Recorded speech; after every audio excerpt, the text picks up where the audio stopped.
চট্টগ্রাম ৮ আসন বিএনপি মনোনীত প্রার্থী আলহাজ মোহাম্মদ এরশাদুল্লাহর নির্বাচনী পথসভা অনুষ্ঠিত।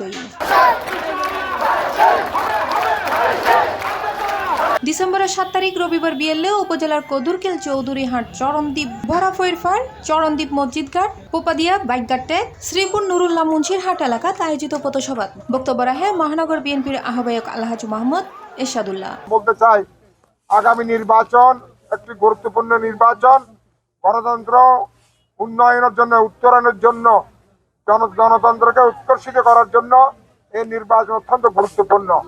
এবং আমাদের ধানের শীষের পক্ষ থেকে আজকে আমরা এসেছি আপনাদের কিছু কথা বলার জন্য। আমাদের বক্তব্য হচ্ছে, ইনশাআল্লাহ আপনারা যদি ফেব্রুয়ারি যে নির্বাচন হবে সেই নির্বাচনে ধানের শীষের পক্ষে যদি আপনারা রায় দেন, আমরা কি উন্নয়ন করব,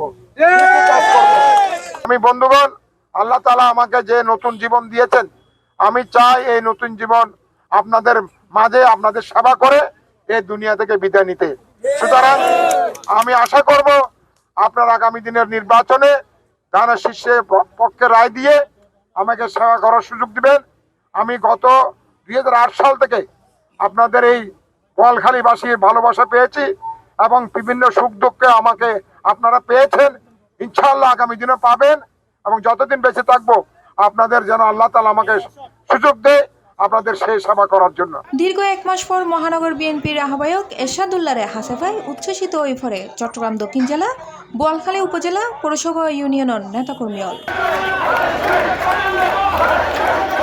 এই সমস্ত নির্ণয়ের মধ্যে উপস্থিত আছেন দক্ষিণ জেলা বিএনপি সিনিয়র যুগ্ম আহ্বায়ক আজিজুল হক চেয়ারম্যান, দক্ষিণ বিএনপির সদস্য শওকত আলম শওকত, হাজী মোহাম্মদ ইসাক চৌধুরী, হামিদুল হক মান্নান চেয়ারম্যান, মোহাম্মদ আজগর, মেহেদি হাসান সুজন, শহীদুল্লাহ চৌধুরী, হাজী আবু আক্তার সহ আরো বহুত কেউ। সি+ টিভি, চট্টগ্রাম।